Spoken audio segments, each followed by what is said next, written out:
আজকে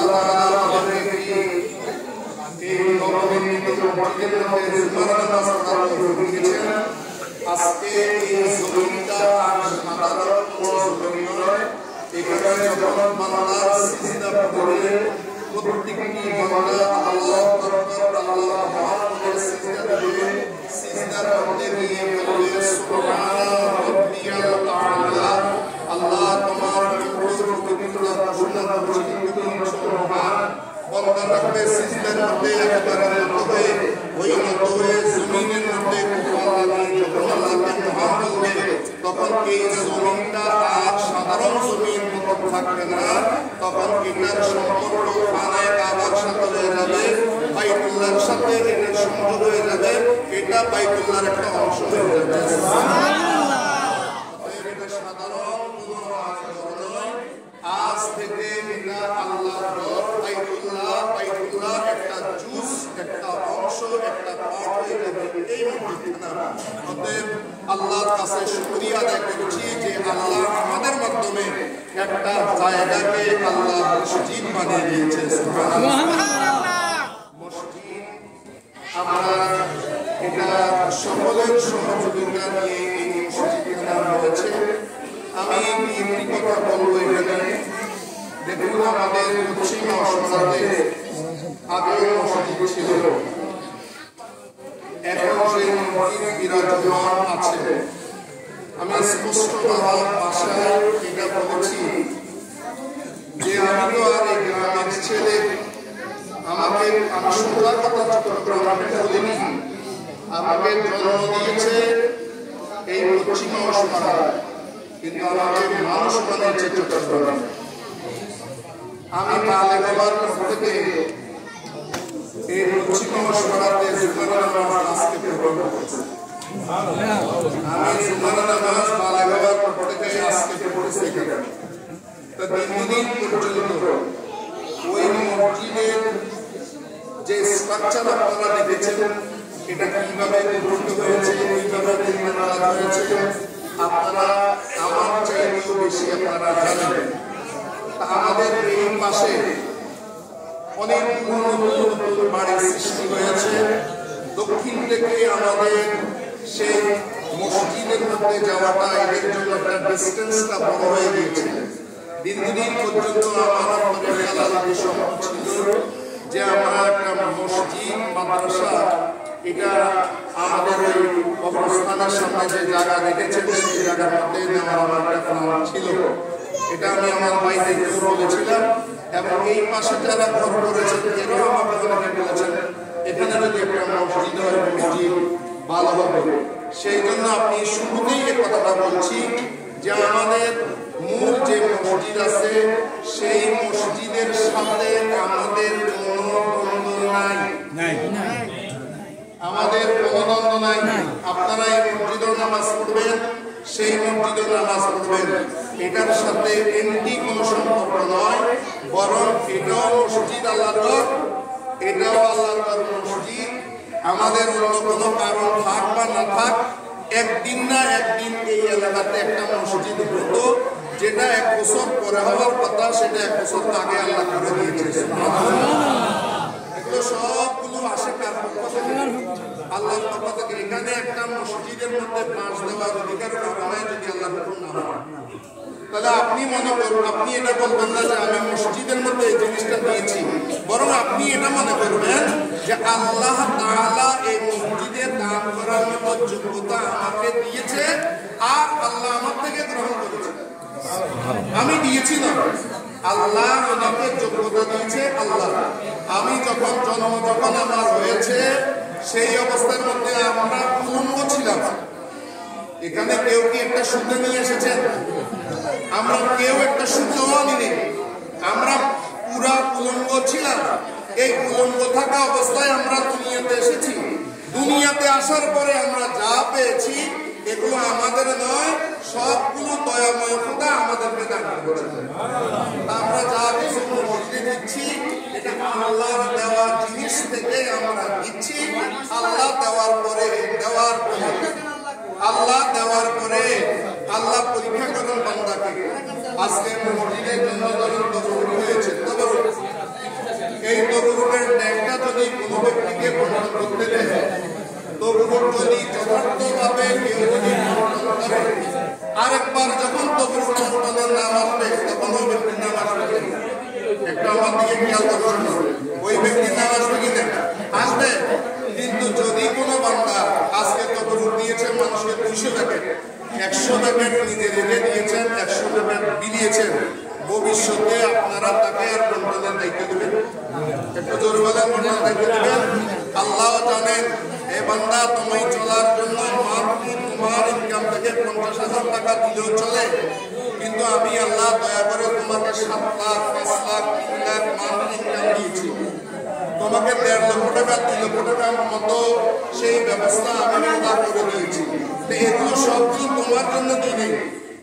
মনে রাখবেন, পয়সাওয়ালা ধনীওয়ালার সম্পদ সবগুলো আল্লাহ তাকে ভোগ করতে দেয় না, বরং আল্লাহ ওই বান্দাকে দিয়ে আল্লাহ পরীক্ষা করে যে ওই বন্টনকারীর মতো আমি তোমাকে দিলাম, এখানে আমার বান্দাদেরও হক আছে। আমি দেখি আমার দেওয়া সম্পদ থেকে তোমরা দান সদকা করছো কিনা, তোমার টাকা থেকে সমাজের গরিব দুঃখী মানুষ, মেহনতি মানুষ, মসজিদ, মাদ্রাসা, খানকাহ, কবরস্থান এগুলো উপকৃত হচ্ছে কিনা, সমাজের মানুষ উপকৃত হচ্ছে কিনা। তুমি যখন সঠিকভাবে বন্টন করে দিবা তখন আল্লাহর পক্ষ থেকে আরো নিয়ামত আসবে।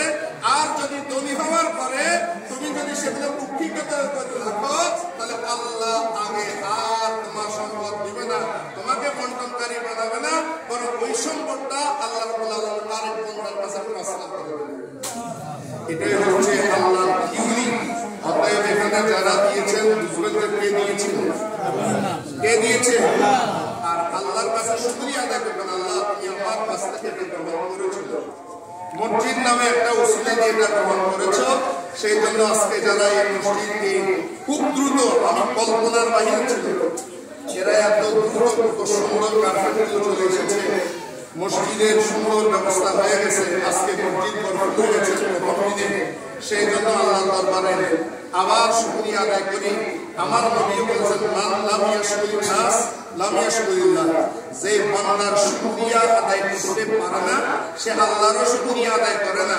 সেই জন্য যে সমস্ত ব্যক্তিদের কারণে এই মসজিদ এই অবস্থায় এসেছে, কেউ কায়িক শ্রম দিয়েছেন, কেউ আর্থিকভাবে সহযোগিতা করেছেন, যেভাবে করেছেন আপনাদের শুকরিয়া আদায় করি, রব্বুল আলামিনের শুকরিয়া আদায় করি। আবার আমরা বলি আলহামদুলিল্লাহ। সমাজের ভাইয়েরা, আমি যদি মারা যাই ওই মসজিদের মুসল্লিকে কাবাসা যাবে, আমি যেখানে থাকি না কেন, আমার বাড়ি ঢাকা হোক, আমার বাড়ি চিটাগাং হোক, চট্টগ্রামে আমাদের বাড়ি আছে, তার মানে দাফন আমার ওখানে।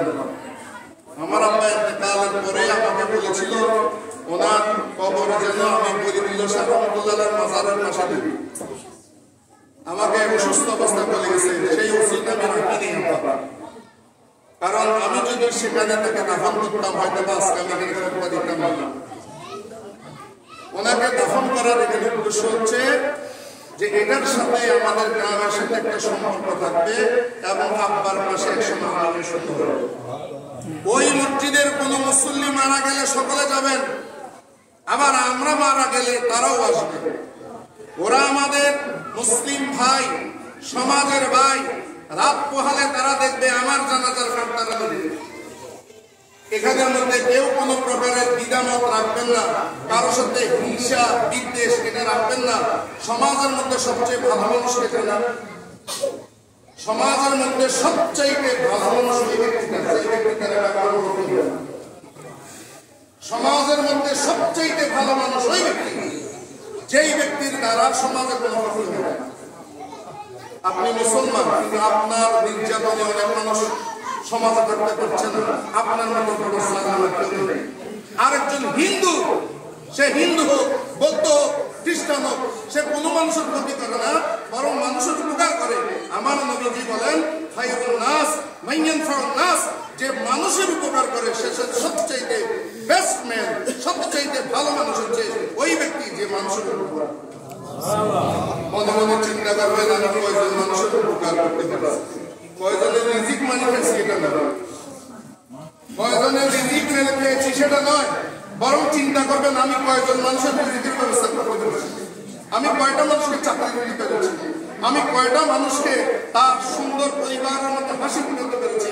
আমার নবী বলেন সবচাইতে উত্তম কাজ কি? একজন সাহাবী জিজ্ঞেস করলেন আমার নবীকে, ইয়া রাসূলুল্লাহ আফজলুল আমাল, কোনটা সবচাইতে আফজল আমাল, উত্তম আমল? তখন আমার নবী বলেন সুরুরুন, সবচাইতে উত্তম আমল হচ্ছে ওটা কোন বান্দার হৃদয়ের মধ্যে খুশি ঢুকিয়ে দেওয়া।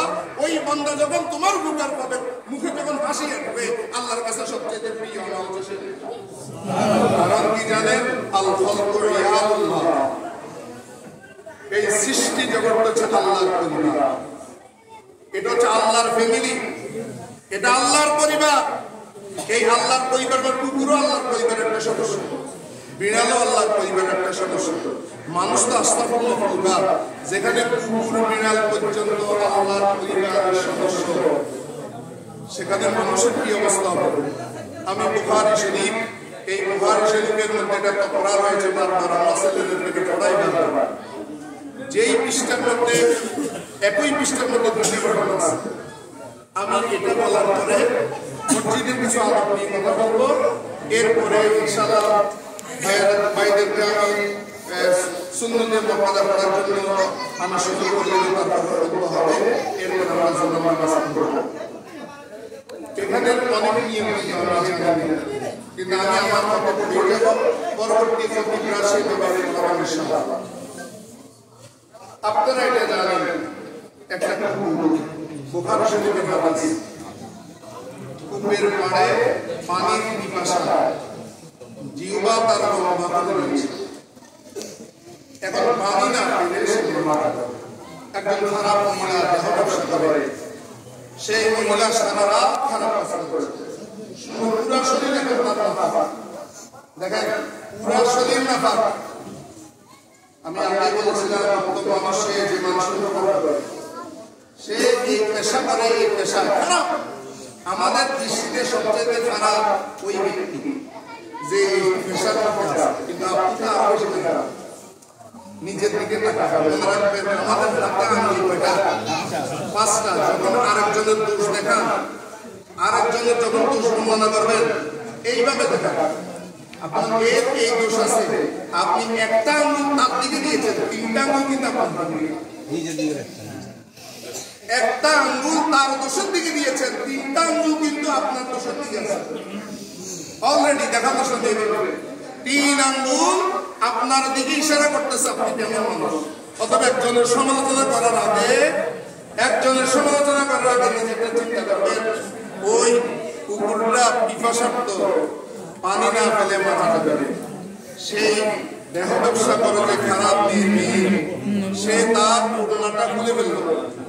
ওড়না তোলার পরে দেখলো কূপের দিকে, কূপের পানি ছিল, আর পায়ের মোজা, ওনারা হইতেছে পায়ের মোজা, ওনারা হইতেছে পায়ের ঘুঙুর। এই হাদিসটা কয়েক রকম আছে, সেটা ওনার মধ্যে বেঁধে নিচে ফেললো।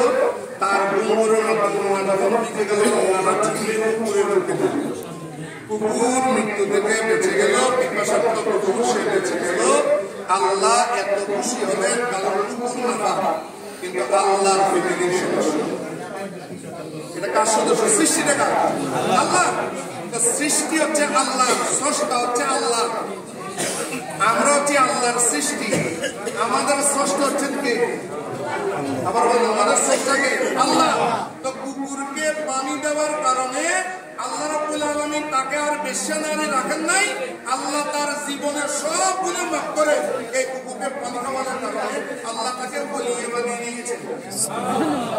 আল্লাহর ওলি হয়ে গেছে। কাউকে মাফ দিবেন না। আমাদের বাচ্চাগুলো শুনেন, কোন মুরব্বী বাচ্চাদেরকে দূরে দিবেন না।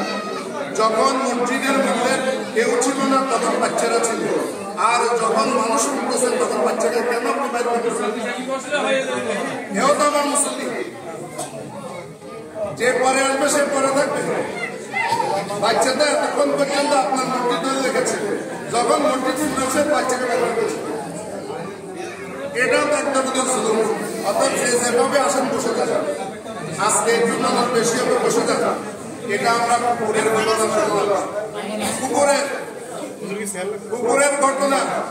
এখন আসেন, এখন আরেকটি জিনিস, পুকুরের পাশাপাশি ওই যে হাদিসটা আমরা পড়ি, ওই হাদিস শরীফের পরে আরেকটা হাদিস আছে, সেটা হলো একজন বুজুর্গ মানুষ, উনি সবসময় নামাজ পড়েন, খুব খেয়াল করবেন নামাজ। তিনি নামাজ পড়েন, নামাজ পড়া অবস্থায় তিনি একটা বিড়াল তুলতেন, বিড়াল। আজকে নামাজ পড়ার জন্য বিড়ালকে বেঁধে রেখেছেন। বিড়ালটা যদি ছেড়ে দিত তাহলে বিড়াল কীট পতঙ্গ খানা নিজের খানা থেকে সংগ্রহ করে বিড়ালকে ছেড়ে দিত। বিড়ালকে বেঁধে রেখেছেন, উনি আছেন আল্লাহর ইবাদতের জন্য। এই দিকে বিড়াল ছটফট করছে বিড়াল জ্বালায়, তার নামাজে থাকা অবস্থায় বিড়ালটা মারা গেছে। একদিক দিয়ে বেশ্যনারী কুকুর বাঁচিয়েছে, আর একদিক দিয়ে নামাজি মহিলা বিড়াল মেরে ফেলেছে। আল্লাহ রাব্বুল আলামিন কুকুরকে বাঁচানোর কারণে বেশ্যনারী গুনাহ মাফ করে দিয়েছেন, আর এই মহিলা নামাজে আছে, কিন্তু তার কারণে একটা বিড়াল মারা যাওয়ার কারণে তার জীবনের সমস্ত আমল আল্লাহ বাতিল করে দিয়েছেন। নাউযুবিল্লাহ, নাউযুবিল্লাহ। আল্লাহর সৃষ্টি হিসেবে আবার বিড়ালকে যখন আল্লাহর সৃষ্টি সেটার খাদ্য দেয় না, ছেড়ে দেয়, তখন আল্লাহ এখন আপনাদের বিবেকের কাছে প্রশ্ন, কারো জমিনের লাইন ঠেলে দেন, এটাকে কি বলে? লাইন না লাইন, চট্টগ্রামে বলে লাইন, আমরা বলি লাইন, আমরা কাগজে লিখি লাইন, লাইন লাইন লাইন, যেটাই হয় যেটাই বুঝেন। ওখানে কিন্তু আপনি এখানে নামাজ পড়লেন, আরেকজনের লাইন ঠিক করতে যায়, এক হাত দুটো দিয়েছে।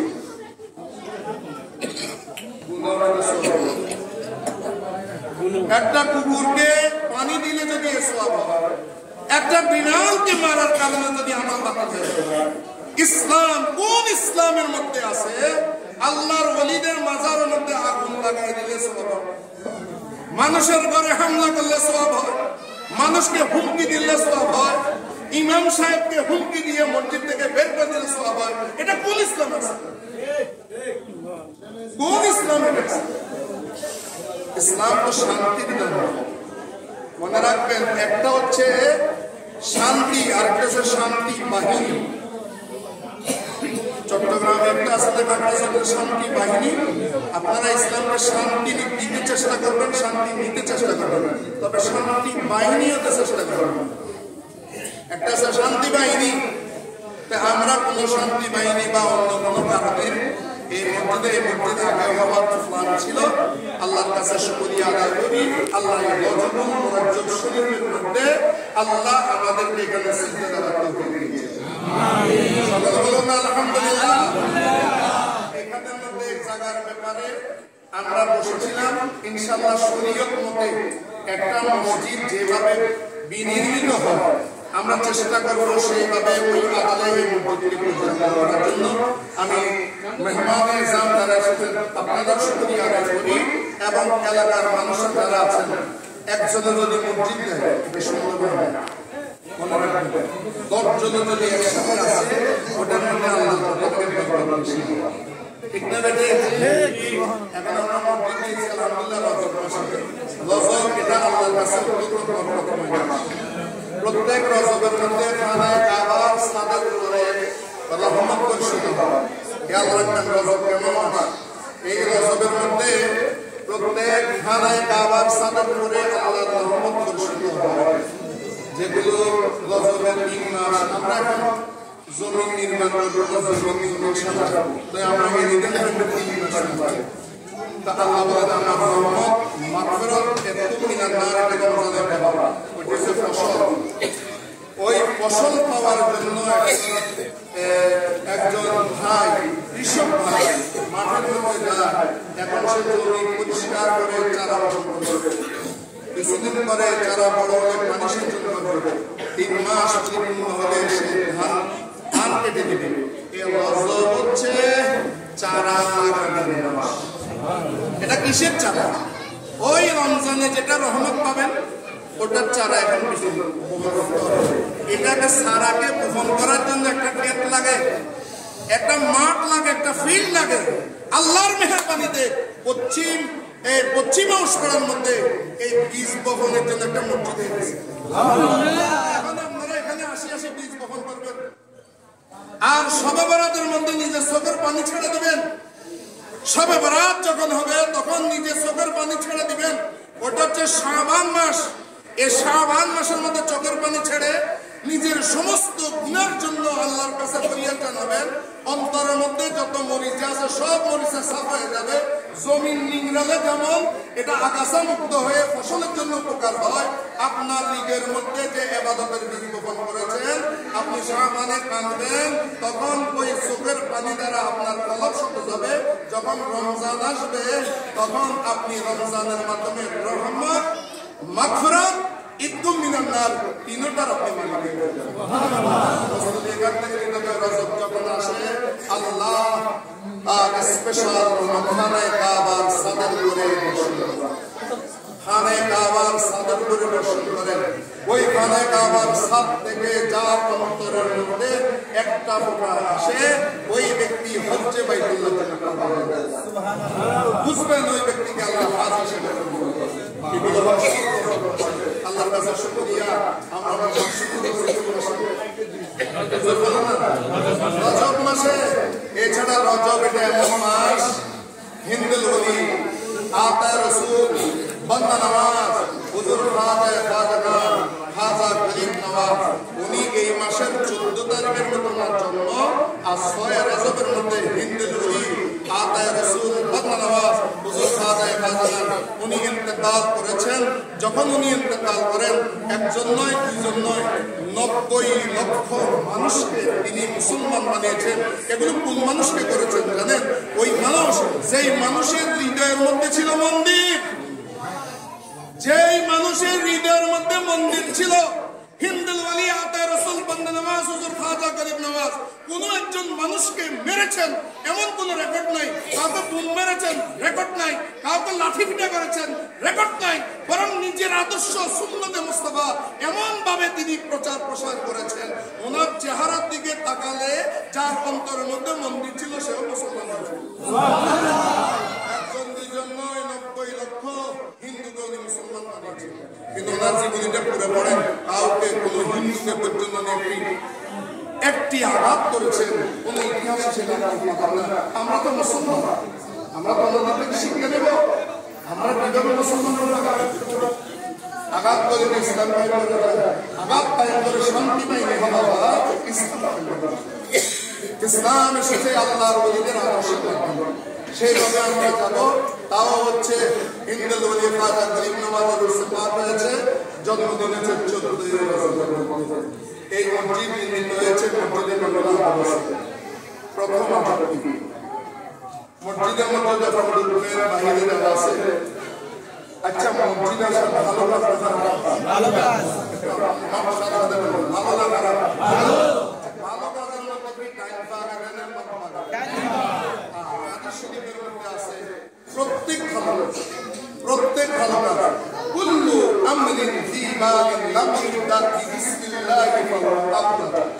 যে কোনো ভালো কাজ যদি সেখানে বিসমিল্লাহ পড়া হয় কাজটা ভালো, কিন্তু ওই কাজের মধ্যে সে ঠিক করলো না বিসমিল্লাহ, কাজটার মধ্যে কাজ বরকত শূন্য হয়ে যাবে। সেই জন্য মসজিদে ঢোকার সময় প্রথমে ডান পা আগে দিয়ে পড়বেন বিসমিল্লাহ। কি পড়বেন? বিসমিল্লাহ। বিসমিল্লাহ। আমরা কাজ কোন নবীর উম্মত? আমাদের নবীর উম্মত না? তো আমার নবীর উপরে পুরুষেরই পড়লে আল্লাহ খুশি হয়ে যাবে। প্রত্যেকটি মসজিদের মধ্যে নবীর মুবারক হাজির থাকে। সেই জন্য মসজিদে ঢোকার সময় পড়বেন প্রথমে বলবেন আল্লাহর নাম বিসমিল্লাহ, এরপরে আমার নবীকে সালাম দেবেন ওয়াসসালাতু ওয়াসসালামু আলা রাসূলিল্লাহ। এই দোয়াটা পাবেন হেরেমে পাকে, এই দোয়া পাবেন মসজিদের নববীতে। কেউ যদি আজকে এটা জানতে চায় যে হুজুর এই দোয়া কোথায় আছে, আজকে গুগলের মধ্যে যে চার্জ দিবেন যে মদিনা শরীফের বাবের মধ্যে বাবুল বকি এটা করে লেখা আছে, দেখবেন কাজ করবেন পুরা দোয়াটা এসে যাবে। আমাদের দেশে সব নাফি সম্প্রদায় এসেছে বিসমিল্লাহ কাটি ফেলার শুধু প্রত্যেক মসজিদে লাগা গেছে আল্লাহুম্মা ইন্নী আসআল আল্লাহুম্মা ফাতাহলি আবওয়াব, এতটুকু না পুরা দোয়া সেটা না, পুরা দোয়া আগে আল্লাহর নাম নেবেন, তারপরে আমার নবীকে সালাম দিবেন। আপনাকে মসজিদে আসার সেই যোগ্যতা পেয়েছেন আমার নবীর উসিলায়। আপনি মুসলমান হয়েছেন নবীর উসিলায়, বিসমিল্লাহ পড়তেছেন নবীর উসিলায়। এখন নবীকে ভুলে যাবেন কেন? ভালো কাজের মধ্যে যখন পা দিবেন তখন সাথে সাথে বিসমিল্লাহ পড়ে আমার নবীর উপরে দরুদ শরীফ পড়বেন। ওয়াসসালাতু ওয়াসসালামু আলা রাসূলিল্লাহ। আল্লাহর নামও নিলেন, নবীজির দরুদ পাক নিলেন। এভাবে আল্লাহর কাছে প্রার্থনা করেন, আল্লাহুম্মা ফতাহলি আবওয়াবা রাহমাতিক। আবওয়াব মানে একটা দুটো দরজা নয়, বাবুনের বহু শুনেছেন আবওয়াব। যত দরজা আছে রহমতিক, আল্লাহ তোমার রহমতের যত দরজা আছে। এলেম আল্লাহ থেকে আসে, এটা আরেকটা রহমত। রিজিক এটা একটা রহমত। রোগ থেকে মুক্তি পাওয়া এটা একটা রহমত। রোগ থেকে মুক্তি পাওয়া রহমত। স্বামী স্ত্রীর মধ্যে মায়া মহব্বত সৃষ্টি হওয়া এটাও আল্লাহর পথে রহমত। ছেলে মেয়ে আপনার অনুগত্য থাকা এটাও আল্লাহর পথে রহমত। দেশের অবস্থা ভালো হওয়া এটাও আল্লাহর উপরে রহমত। তা আল্লাহর রহমতের কোনো শেষ নাই। সব রহমত কিভাবে আল্লাহর কাছে খুঁজবো? মসজিদে ঢোকার সময় আমার নবীর উপর দরুদ শরীফ নিয়ে যখন আপনি বলবেন, আল্লাহুম্মা ফতাহলি আবওয়াবা রাহমাতিক। আল্লাহ তোমার রহমতের অনেক দরজা আছে, যত দরজা আছে, যত দরজা আছে। আমি মসজিদে প্রবেশ করতেছি, সেই উসিলার সমস্ত দরজা আমি গুনাহগারের জন্য খুলে খুলে দেব। সেই জন্য মসজিদে আসলে রিজিকের বরকত হয়ে যায়, মসজিদে আসলে চেহারা সুন্দর হয়ে যায়, মসজিদে আসলে রোগ থেকে মুক্তি পাওয়া যায়, মসজিদে আসলে একজন আরেকজনের মধ্যে প্রেম সৃষ্টি হয়, ভালোবাসা সৃষ্টি হয়, মসজিদের মধ্যে আসলে সামাজিক বন্ধন মজবুত হয়। সেই জন্য মসজিদের মধ্যে আসবেন আর পা দিয়ে বলবেন, আল্লাহ যত রহমতের দরজা যা আছে সব খুলে দেন। এই মসজিদে যখন ঢুকবেন আপনি দেখেছেন আপনি একা ঢুকছেন, আপনারা যারা যারা একা ঢুকছেন, আসলে এখন আপনার সাথে রহমতের ফেরেশতা আছে। তো রহমতের ফেরেশতা যদি দুর্গন্ধ থাকে, রহমতের ফেরেশতা থাকে। সেই জন্য মসজিদের মধ্যে কাঁচা পেঁয়াজ খেয়ে, কাঁচা রসুন খেয়ে আসতে রাসূলুল্লাহ নিষেধ করেছেন। জুমার দিনের মধ্যে আতর লাগাতে বলেছেন রাসূলুল্লাহ, তাতয়িব করতে বলেছেন, আতর লাগিয়ে আসতে বলেছেন জুমার দিনে, যাতে ওই রহমতের ফেরেশতার কোনো ক্ষতি না হয়। আরেকজন পাশে যিনি দাঁড়াবেন ওনার জন্য ক্ষতি না হয়, মুখে যেন দুর্গন্ধ না হয়। কাঁচা পেঁয়াজ কাঁচা রসুন খেয়ে মসজিদে নিষেধ করেছেন।